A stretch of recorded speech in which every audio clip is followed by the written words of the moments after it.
മ്യൂസിക്കിന്റെ കാര്യത്തിൽ ജോവേട്ടൻ ഭയങ്കര ഡയറിങ് ആണല്ലോ. അപ്പോൾ ബാക്കി എല്ലാ കാര്യത്തിലും ടെൻഷനും പേടിയും കൊണ്ട് മ്യൂസിക്. അപ്പോൾ എനിക്ക് ഭയങ്കര ഒരാഗ്രഹം ഉണ്ട് അറിയാനായിട്ട്. അപ്പോൾ ഒരു റിയാലിറ്റി ഷോയിൽ ഒരു വൺ ഓഫ് എ കൈൻഡ് ആയിരുന്നു അത്. അങ്ങനെ ഒന്നും അതുവരെ മലയാളം ടെലിവിഷൻ ഹിസ്റ്ററിയിൽ ഇല്ല. അപ്പോൾ ആ ഒരു റിയാലിറ്റി ഷോയിലേക്ക് പോകാം, അല്ലെങ്കിൽ അതിൻ്റെ ഒരു ഓഡീഷന് പോയി പങ്കെടുക്കാം എന്ന് തീരുമാനിക്കാനുള്ള ഗട്ട്സ് എവിടെ നിന്ന് വന്നു? അത് എന്താ പറയുക, റിയാലിറ്റി ഷോ എന്ന് പറയുന്നൊരു വിഷൻ എൻ്റെ സങ്കല്പത്തിൽ പോലും ഇല്ലാത്ത ഒരു കാര്യമാണ്. ഒരു കോമ്പറ്റീഷന് പോവുക. അപ്പം ഞാൻ ആ സമയത്ത് ഉദയസമുദ്ര റിസോർട്ടിൽ പാടുന്നൊരു ആർട്ടിസ്റ്റാണ്. അവിടുത്തെ ബാൻഡ്, ഒരു ഗ്രീൻ ഹാർട്ട് എന്ന് പറഞ്ഞൊരു ബാൻഡിൽ ആഴ്ചയിൽ 3 ദിവസം പോകുന്നു. എഞ്ചിനീയറിംഗ് കഴിഞ്ഞിട്ടുള്ള കാര്യം. എഞ്ചിനീയറിംഗ് കഴിഞ്ഞിട്ട് അതിലൊരു 3 ദിവസം പോകും. മാസം ഒരു 10,000 രൂപയോളം നമുക്ക് വരുമാനമുണ്ട്.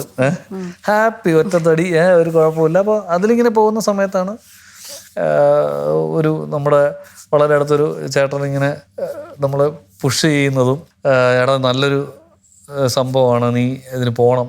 ഞാൻ പറഞ്ഞു, ചേട്ടാ ഞാൻ ഈ കോമ്പറ്റീഷനൊന്നും എനിക്ക് പറ്റത്തില്ല, ഞാൻ അതിന് അത്രയൊന്നും ഞാൻ എബിലിറ്റി ഇല്ലാത്ത ആൾ. അന്നും ഇതുപോലെ അവരൊക്കെ ഭയങ്കര പഠിച്ച് എല്ലാം ഭയങ്കര കർണാട്ടിക്കലിയൊക്കെ സ്ട്രോങ് ആയിരിക്കും. ഞാനിങ്ങനെ പോയിട്ടിപ്പോൾ അങ്ങനെയൊക്കെയുള്ള ചിന്തകൾ എനിക്കുണ്ട്. അപ്പോൾ എൻ്റെ സ്വപ്നം സ്വന്തമായിട്ടുള്ള പാട്ടുകൾ ചെയ്യുക.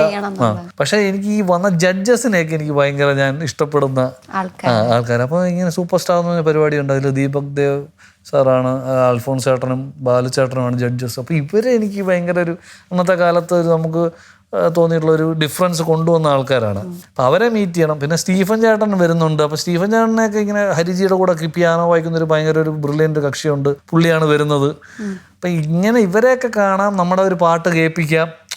കൂടെ വർക്ക് ചെയ്യാനോ ഓപ്പർച്യൂണിറ്റിക്കോ ഒന്നിനുമല്ല. ജസ്റ്റ് പോവുക, അവരെയൊക്കെ ഒന്ന് കാണുക, ഒരു CD കൊടുക്കുക, ഇത് ഞാൻ പാടിയതാണ് കേട്ടോ. കൈലാഷ് ഖേറിൻ്റെ അന്നൊരു തേരി ദീവാനി എന്ന് പറഞ്ഞൊരു പാട്ട് എൻ്റെ തലക്കടിച്ച സമയം. അപ്പോൾ അതൊക്കെ റെക്കോർഡ് ചെയ്ത് ഇവരെ ചുമ്മാ കേൾപ്പിക്കുക, ഒന്ന് പാടി കേൾപ്പിക്കുക, പോരുക. അപ്പം തന്നെ ഔട്ടാവുമല്ലോ, കുഴപ്പം, നമുക്ക് പിന്നെ വേറെ പരിപാടിക്ക് പോകാമല്ലോ എന്നുള്ള കാൽക്കുലേഷനിൽ ചെന്നതാണ്. പക്ഷേ അതൊക്കെയാണ് ഓരോ ഡെസ്റ്റിനി എന്നൊക്കെ പറയുന്ന പോലെ. അപ്പം ബാലുച്ചേട്ടൻ പറഞ്ഞാൽ നീ ഇനിയിപ്പം പോയി പാടുമൊന്നും വേണ്ട, ഞങ്ങളുടെ കൂടെ പോന്നാൽ മതി. അങ്ങനെ സെക്കൻഡ് വരെ എത്തുന്നോ, അല്ലെങ്കിൽ ഐ നെവർ തോട്ട്. ഒരു ഭയങ്കര ഒരു ഗെയിം ചേഞ്ചിങ് ആണ്. അപ്പോൾ അതിൽ ഞാൻ അങ്ങനെ പെട്ട ആളാണ് റിയാലിറ്റി ഷോയിൽ. അപ്പോൾ ഫസ്റ്റ് എപ്പിസോഡ് ഷൂട്ട് ചെയ്യാൻ ഞാൻ പോകാതെ വീട്ടിലിരുന്ന ആളാണ്. 15 പേര് സെലക്റ്റഡ് ആയി. അതിന് ഫസ്റ്റ് ഷൂട്ടിന് ഞാൻ പോയിട്ടില്ല, ഞാൻ വീട്ടിൽ TV കണ്ടിരിക്കുക. അപ്പോൾ അമ്മ പറഞ്ഞു, നിനക്ക് ഇന്നല്ലേ മറ്റേ അമൃത TV എന്തോ നിനക്കൊരു സെലക്ഷൻ കിട്ടിയിട്ട്. അപ്പം ഞാൻ പറഞ്ഞു, അതാണ്, ഞാൻ പോകുന്നില്ല അമ്മ, അത് ഭയങ്കര പാട്ടാണ്, നമ്മളിപ്പോൾ അവിടെ പോയിട്ടൊന്നും ചെയ്യാനില്ല എന്നൊക്കെ പറഞ്ഞ് ഞാൻ അപ്പം അമ്മ പറഞ്ഞ് നല്ല പെട കിട്ടും, നീ പൊയ്ക്കോളാം. കാരണം പുള്ളിക്കാരി എന്നെ തള്ളി വിട്ടതാണ്. രാത്രി 9:30 ആയപ്പോഴാണ് ഞാൻ റെഡി ഡ്രസ്സൊക്കെ ആയിട്ട് ഏറ്റവും ലാസ്റ്റ് എൻ്റെ ടേക്ക് ചെയ്തതെന്ന്. അതായത് ആള് വന്നിട്ടില്ല, ഞാൻ മുങ്ങി. അങ്ങനെ ഞാൻ ലാസ്റ്റ് മൊമെന്റ് പോയി പാടിയതാണ് തേരി ദീവാനി. അന്ന് ഫസ്റ്റ് ആ റൗണ്ടിൽ പാടി ഞാൻ ആസ്വദിച്ച് പാടി കേട്ടോ. സ്റ്റീഫൻ ചേട്ടനും കൂടെ വായിക്കുമ്പോൾ നമുക്കൊരു ഇൻവോൾവ്മെന്റ് കൂടി ഹൈ പാടി. ഞാൻ സത്യം പറഞ്ഞാൽ കണ്ണു തുറന്ന് നോക്കുമ്പോൾ സ്റ്റാൻഡിങ് ഒവേഷൻ ആണ്, എല്ലാ ജഡ്ജസ് ഉൾപ്പെടെ എല്ലാവരും. അപ്പം ഞാൻ പൊട്ടത്തരമായിട്ട് കുറെ ചെയ്ത് കാണും. എന്നിരുന്നാലും നമ്മുടെ ഒരു എഫേർട്ടിനെ അന്ന് എല്ലാവരും അപ്രിഷ്യേറ്റ് ചെയ്തിരുന്നു. പിന്നെയാണ് അതിലോട്ടായതും. ഏതായാലും പിന്നെ വീണു. അപ്പോൾ പിന്നെ ചെയ്യാതിരിക്കാൻ പറ്റത്തില്ല, നന്നായിട്ട് പറ്റുന്ന പോലെ ചെയ്യുക. എപ്പോൾ വേണേൽ ഔട്ടാകാൻ തയ്യാറായിട്ട് തന്നെയാണ് ഞാനതിൽ നിന്നിരുന്നത്. പക്ഷെ പിന്നീട് കുറച്ച് കഴിഞ്ഞപ്പോഴേക്കും എല്ലാവരും ഒരു ഇൻവോൾവ്മെൻറ്റും അതിൻ്റെ ക്രൂവും സതീഷ് ചേട്ടനും എല്ലാവരും ഞങ്ങളൊരു നല്ലൊരു ടുഗെദർനെസ് ഉണ്ടായിരുന്നു. എന്നെ സംബന്ധിച്ചിടത്തോളം എന്നാൽ ഫസ്റ്റ് പ്രൈസ് സ്വിഫ്റ്റ് കാറാണെന്ന്. അപ്പോൾ കാറ് കിട്ടിയാൽ കൊള്ളാമല്ലോ, അങ്ങനെ ഒരു ശ്രമം. സെക്കൻഡ് പ്രൈസ് ബൈക്ക് കിട്ടിയാലും തിരക്കേടില്ല. പിന്നെ അതിൻ്റെ അകത്ത് ആതിര അതിൻ്റെ അകത്താണ് ഉണ്ടായിരുന്നത്. നമുക്ക് ഡബിൾ ബൊണാൻസ ട്രിപ്പിൾ ബൊണാൻസ ഒക്കെയാണ് സംഭവം.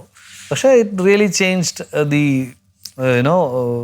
ആ പ്രേക്ഷകരുടെ അടുത്തുനിന്ന് നമുക്കൊരു നമ്മളെ റെക്കഗ്നേഷൻ എന്ന് പറയുന്നത് ഒരു ഭയങ്കര കാര്യമാണ്. ഇപ്പോൾ ഒരു ആർട്ടിസ്റ്റ് ഒരു 10 കൊല്ലം കൊണ്ട് നേടുന്ന പോപ്പുലാരിറ്റി നമുക്ക് അന്ന് 6 മാസത്തിൽ അന്നത്തെ കാലത്ത് നമുക്ക് കിട്ടിയിട്ടുണ്ട്. നമ്മൾ കലാകാരൻ എന്നുള്ള രീതിയിൽ നമ്മളെല്ലാം ആയെന്ന് പറഞ്ഞ് റിയാലിറ്റി ഷോ ചെയ്തിട്ടിരുന്നു കഴിഞ്ഞാൽ നമ്മൾ പൂട്ടിപ്പോവും.